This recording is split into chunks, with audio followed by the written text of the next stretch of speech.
So this is the Christmas pudding little add-on to the stitch along.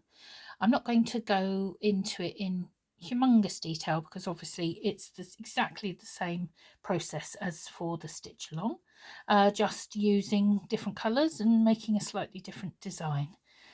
So for this one, you need, for each of the little Christmas puds, you need 2 pieces of brown felt. Now I've done this in a 4.5 centimetre, 1.75 inches, but this one is slightly bigger. This one is just over 5 centimetres or just over 2 inches. It's up to you what size you want to do. You also do need a bit of white or cream felt, and you need 1 piece between 2 baubles, and you'll see easily why. On this one, I've done a simple running stitch around the edge, and for this piece of white felt, I've attached that first of all with just with a bit of thread in the same colour, so it's not too noticeable, and some French knots on top of it. And for this one, I've done obviously attaching again with the white thread and using a bit of seed stitch to make a sort of different variety of sprinkles. So you could do those whatever colour you like, and do this for any cake really. It doesn't have to be a Christmas pud. So basically you also will need to stuff these slightly if you're going to hang them up. These ones are slightly padded. I've used toy stuffing for that. And again, around the edge, like the stitch along, you can either do a running stitch around the edge, or this one has a very small, very neat blanket stitch, which I've just shown you in a different video. So what you want to do with your bit of, I'm going to pull this out just a little bit more, with your piece of white, is you want to cut at an angle in the middle. So what you want to do is create like a wavy design across here to mimic the edges of the pud, and ideally you want at least 2 or 3 undulating parts to it. So if I show you, start cutting, just go inwards and outwards. I'm turning the piece of felt rather than the scissors, and then rounding it off. So there you go, you have 2 pieces of icing, if you like, which you can use for another one as well. So that would just go on there like that, and you just stitch it in place. So you want to stitch around the edge with a running stitch, and then add your choice of design or sprinkles, or you could add in buttons or beads, or whatever you prefer. French knots, I have a separate video on French knots, and also here I've used, as I say, the very cute stitching here, which is seed stitch, and I like the effect of both of them actually. I won't sort of go through in great detail to show you the French knots, etc. But what you want to do is stitch this on.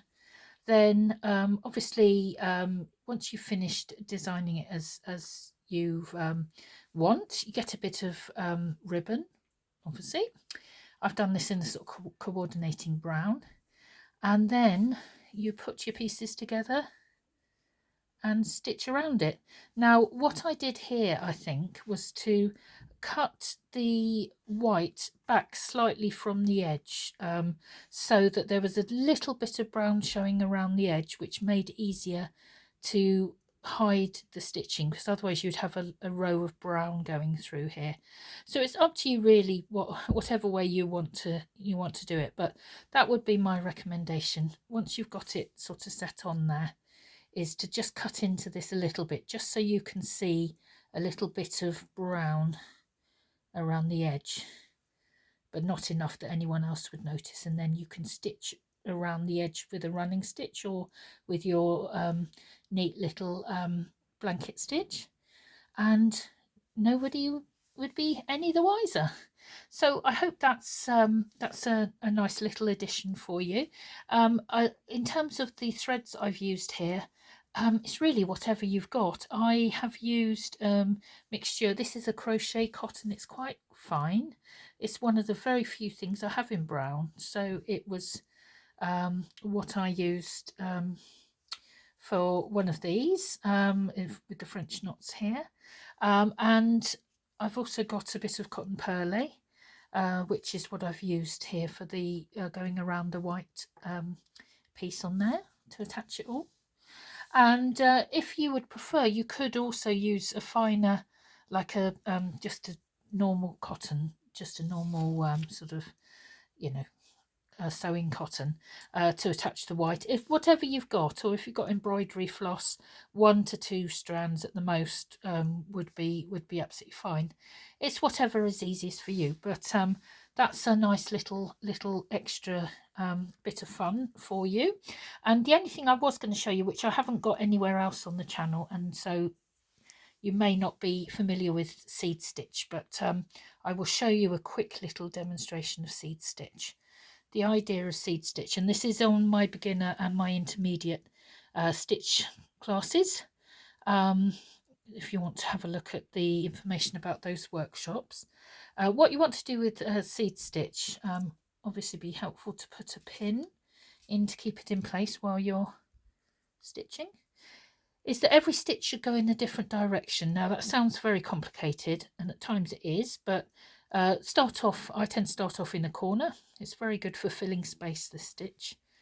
And I will just do a simple single stitch, like a running stitch, but just one. And then the next one, I will make sure that the next stitch goes in a different direction.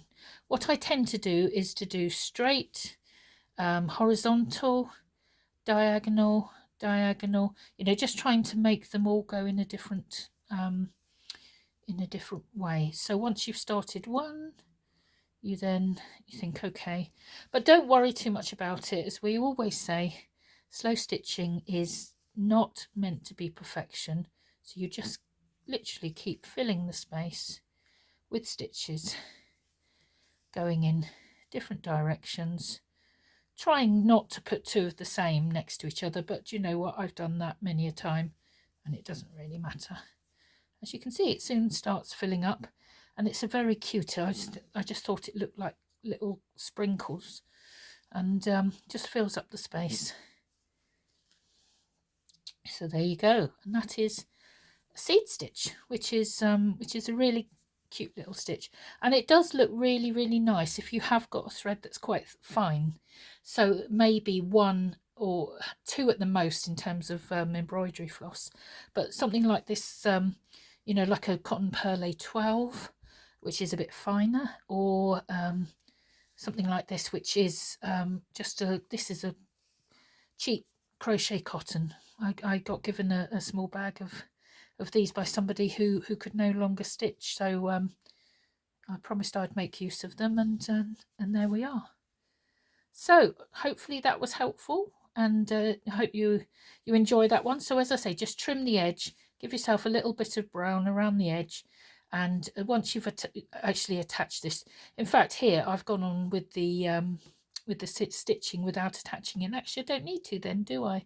That would save you a bit of time to put your stitches on there first, and it's all nice and attached. And then going around the edge at the end, not forgetting to leave yourself a space to stuff with your toy stuffing or wadding or whatever it is that you use, and your ribbon, because it's very easy to forget to put the ribbon in there. So so yeah, that is a little extra for you, and I do hope you enjoy it, and I'd love to see what you do. So if you're on our group, Slow Stitching by Hand with Eleanor Grace, please do show me your creations and what you've done with these, and have you used different sprinkles or have you used a different stitch?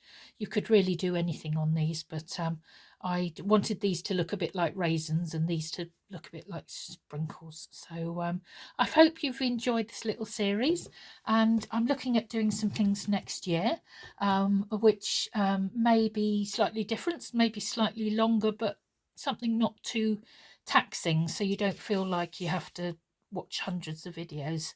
You can just dip in and out of it. So I'd love to hear in the comments, what you think, and what you might like to see next year. Thanks everyone, and take care. Bye.